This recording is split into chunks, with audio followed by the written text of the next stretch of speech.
So are they calling it, or is the government calling it Alligator Alcatraz, or is this like just a media thing?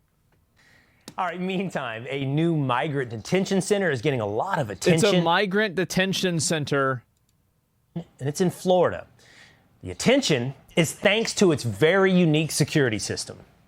This 30 square mile area is completely surrounded by the Everglades.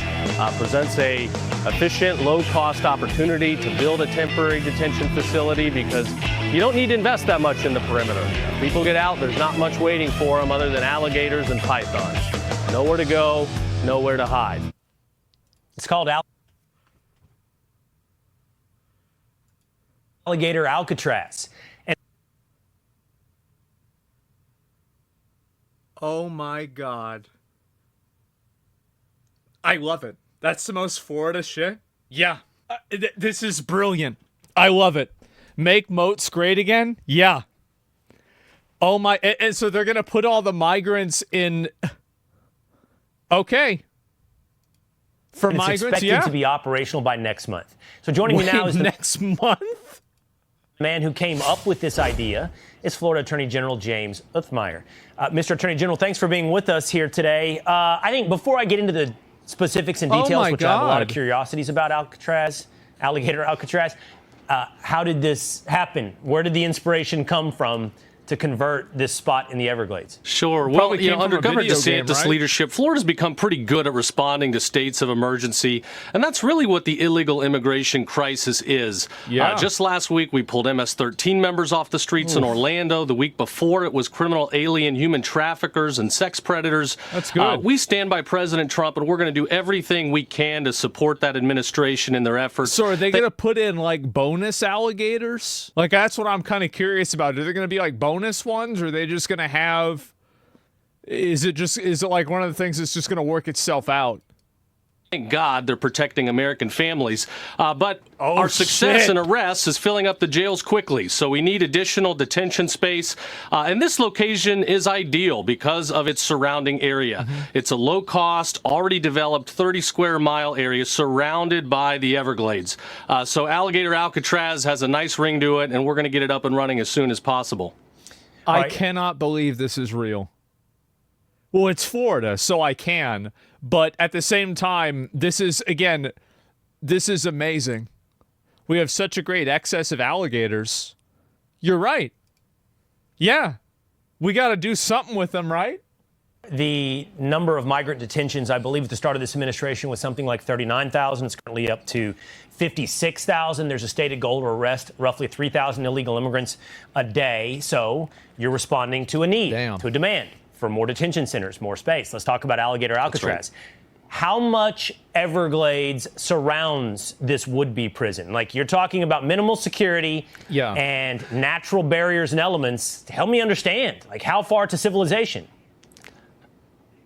Yeah, it's miles and miles once you get down there.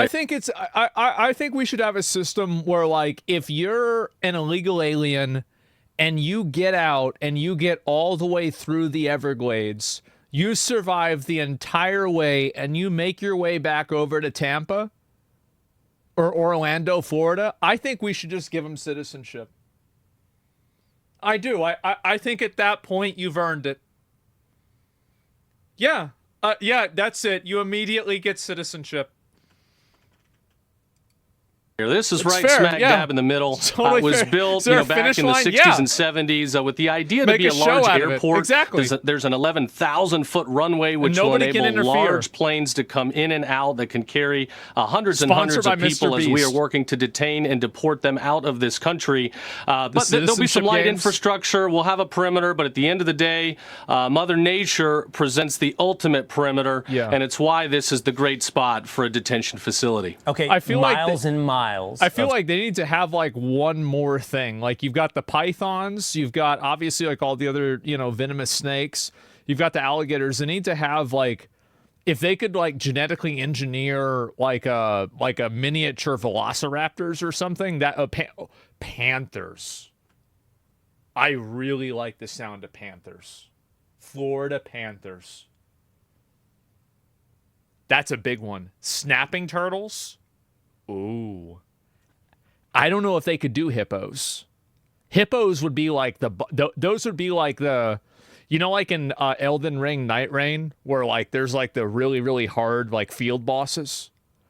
That'd be like the hippos. Swamp and alligators and pythons Yeah. and other natural barriers. What does that mean for security should you build it? Do you need less in the form of guards? Do you need a less secure, less robust perimeter?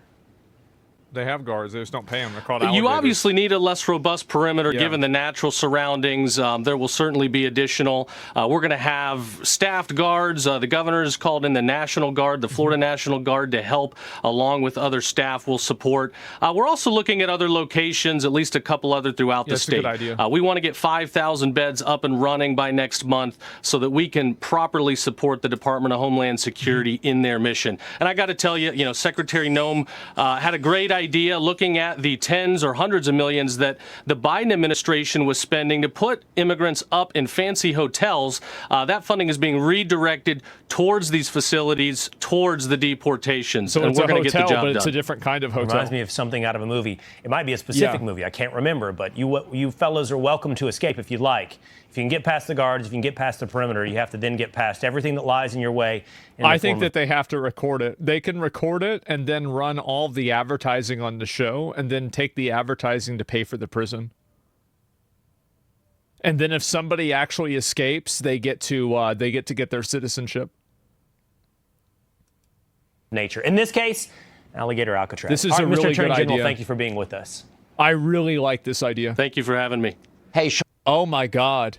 This can't be real. It is. This is actually like, this is, it responds to growing backlash. Wait, what is this? Hose mad again?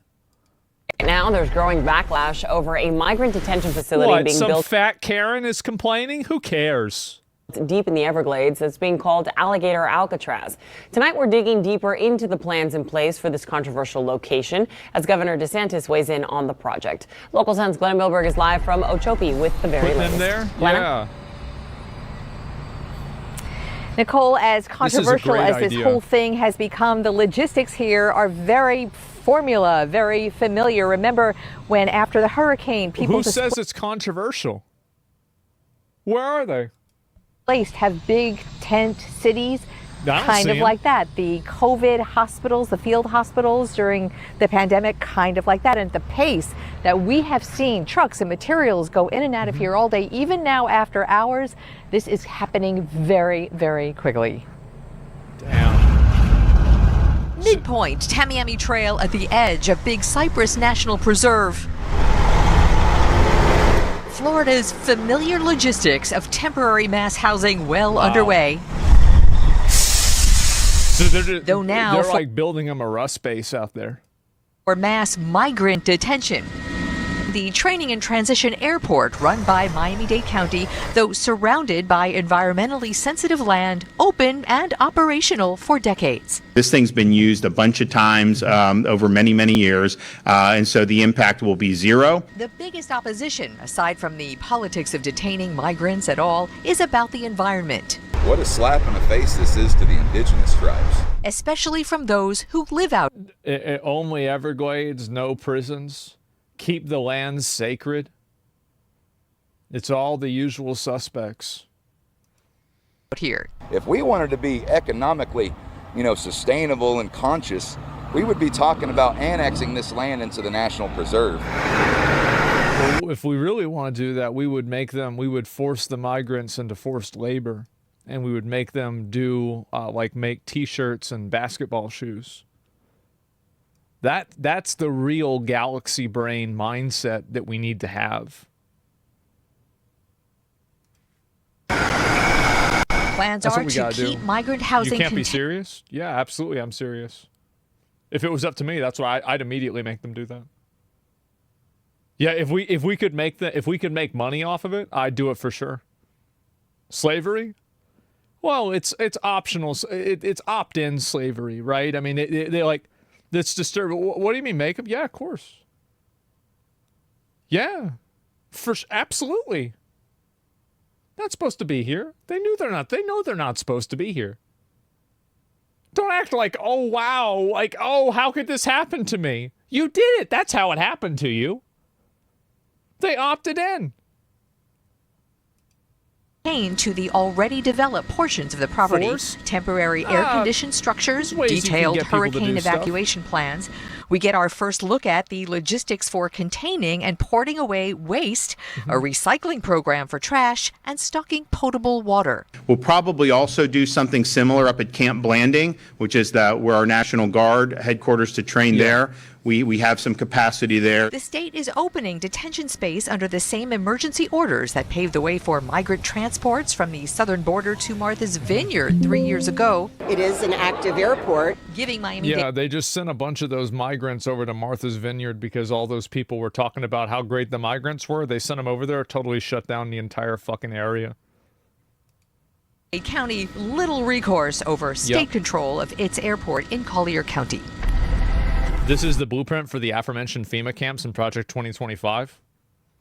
Well, I mean, President Obama was supposed, because he's an atheist, Muslim, gay, transsexual, Kenyan Satanist,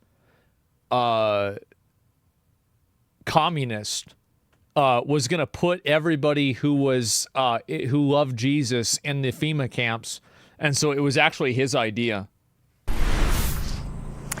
And if you've been plugged into news, you know plans to do this are not new whatsoever. The governor has been planning to open detention facilities for migrants for months, possibly even years when this is going on. So we got the first look at the costs. It'll probably be about $500 million all told statewide for some 5,000 temporary beds, including here, including Camp Landing and possibly elsewhere.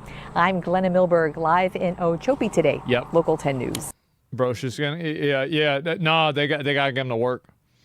And they keep saying migrants. I think they mean illegal migrants. Well, I mean, they're not going to just take people that are just here illegally and then just put them in a camp. That's probably not what's going to happen. We're not going to do that for another 5 years.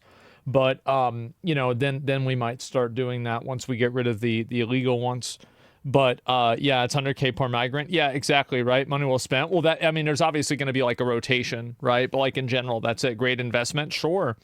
Why don't they have illegal immigrants build the camp? I don't know. That's a good idea. Probably because they don't want them to drive the trucks, or something like that. No, this is a brilliant idea. I think this is amazing. And this is great.